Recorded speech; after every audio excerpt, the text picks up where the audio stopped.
concurseiro, seja bem-vindo, bom dia, boa tarde, boa noite, boa madrugada. Eu sei que tem vários alunos que são seguranças e que me acompanham durante o período noturno.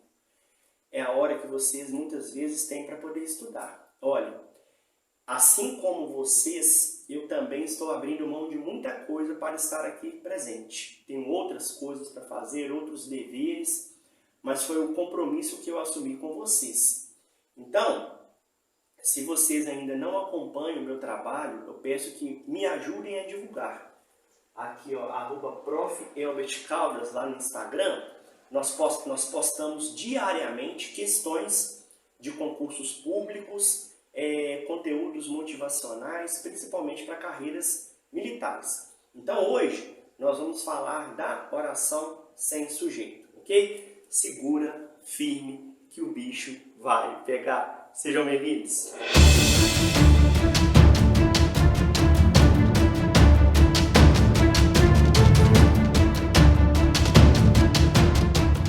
Pessoal, então olha só, na primeira aula, se essa é a primeira aula que você está assistindo, eu recomendo que você volte e assista lá as aulas iniciais. Na primeira aula, nós falamos de análise sintática, ordem, relação, sentido. Na aula 2, falamos de frase, oração, período. E foi na aula 3 que nós iniciamos os estudos dos tipos de sujeito. Então, resumidamente, vimos que o sujeito simples é aquele que possui apenas um núcleo. Então, quando eu falo, olha, o policial penal realizou a escolta do preso, então quem realizou a escolta do preso?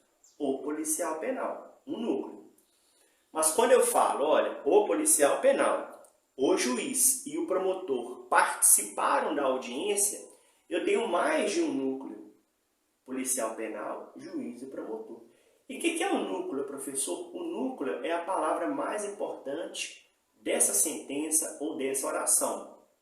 Então, normalmente, o núcleo ele é formado ou por um substantivo ou por um pronome, ok? Falamos também do sujeito oculto, elíptico ou desinicial. É aquele que não está expressamente escrito na oração, mas pela desinência do verbo eu consigo localizar. Então, se eu pergunto assim, leu o livro? Aí eu conjugo o verbo assim, ó, eu li, ele leu. O ele não está expresso diretamente na questão, mas pela desinência do verbo eu consigo localizá-lo. Também aprendemos isso aí.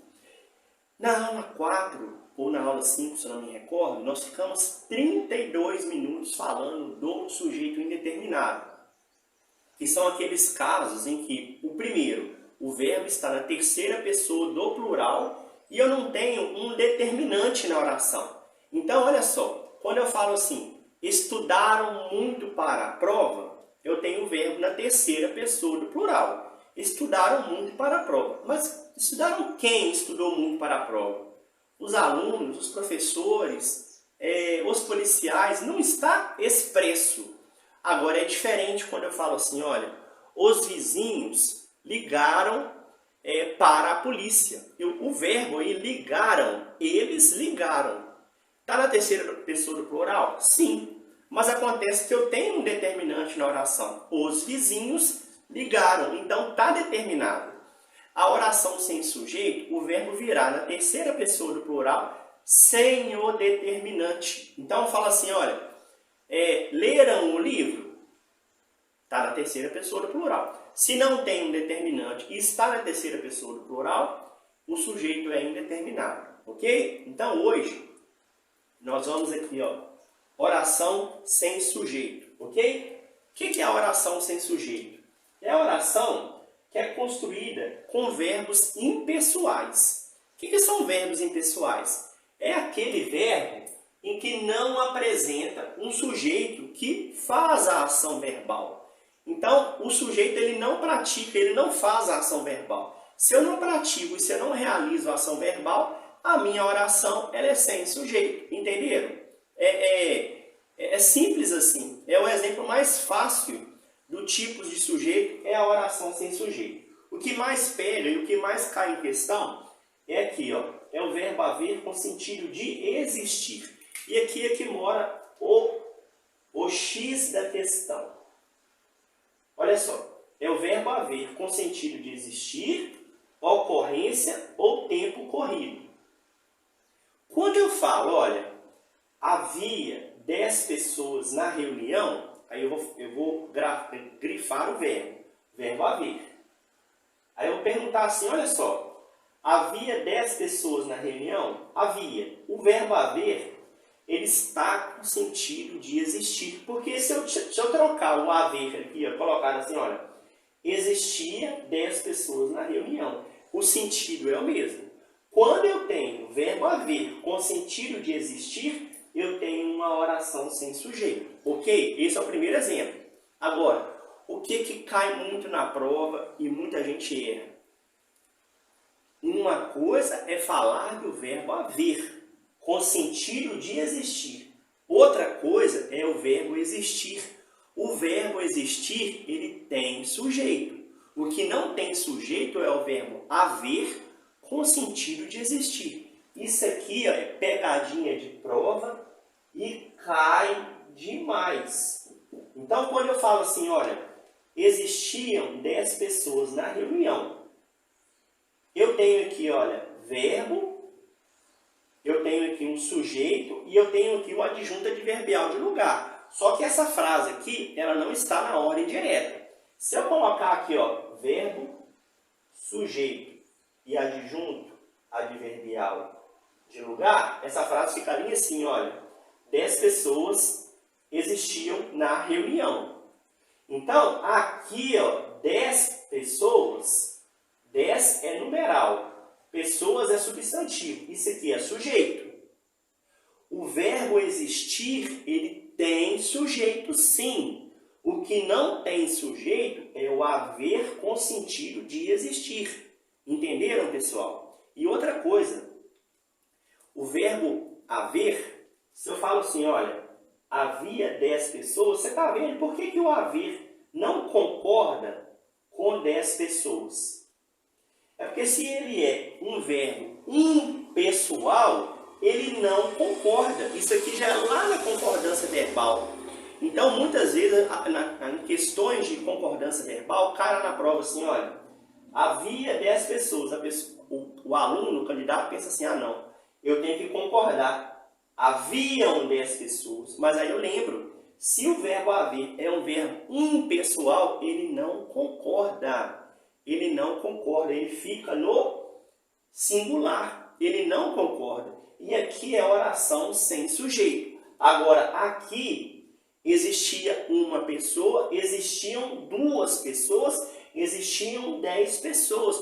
Por que concorda? Porque aqui, ó, o verbo haver, com sentido de existir, é a primeira sentença. Existir aqui, ele tem sujeito. Ele é diferente existir de haver com sentido de existir. Coloquem isso na cabeça, porque isso cai demais em prova. Entenderam? Verbo haver com sentido de existir é impessoal, ou seja, oração sem sujeito. Outra coisa, não concorda. É havia 10 pessoas, não é haviam 10 pessoas, é havia. E outra coisa, existir tem sujeito sim, ok? Existir não é haver com sentido de existir. Gravem isso, porque da oração sem sujeito, o que mais cai em prova é essa confusão, que eles vão colocar lá o verbo existir e o candidato pensa, ah, isso aqui é o verbo haver com sentido de existir. E cai na prova e erra. Entenderam? Então, olha só, primeiro caso, verbo haver com sentido de existir. Não tem sujeito, ok? Então, se eu falo assim, olha, houve 2 feridos no acidente. É o verbo haver em o quê? Ocorrência. Tá vendo? Também é o quê? Oração sem sujeito. Olha só, se eu falo assim, olha, eu não durmo bem há 3 dias. é o verbo haver com sentido de tempo. Oração sem sujeito. Ok, pessoal? Então vamos lá, olha. O verbo haver com sentido de existir, ocorrência e tempo é o primeiro caso. O segundo caso é o verbo, olha, fazer, passar, ficar, estar, com referência ao tempo ou aspectos naturais. Então você fala assim, olha, faz 2 anos que me formei. É o verbo fazer, indicando o quê? Referência a tempo. Entenderam? É oração sem sujeito. Hoje fez muito calor. É o verbo também com referência a tempo, não. Aqui, ó, aspecto natural. Hoje fez muito calor. Então, olha, ficou escuro de repente. Oração sem sujeito. Passara das 5 horas da tarde. Olha o verbo aqui, ó. Passar em relação a tempo. Estar em relação a tempo.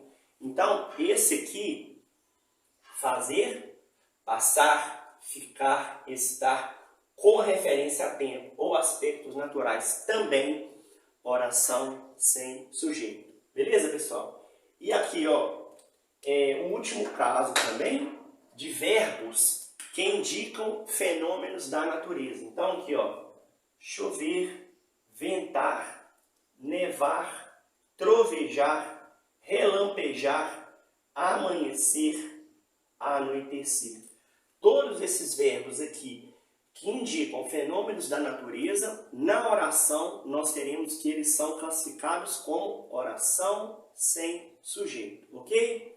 Então, olha só, os 3 casos, verbo haver com sentido de existir, ocorrência ou tempo corrido, verbo fazer, passar, ficar, estar, com referência a aspectos naturais, e verbos que indicam fenômenos da natureza. São os tipos mais comuns de oração sem sujeito. Mais uma vez, existir tem sujeito. O que não tem sujeito, o que tem oração sem sujeito, é o verbo haver com sentido de existir. Ele é impessoal, por isso que ele não concorda, tá bom?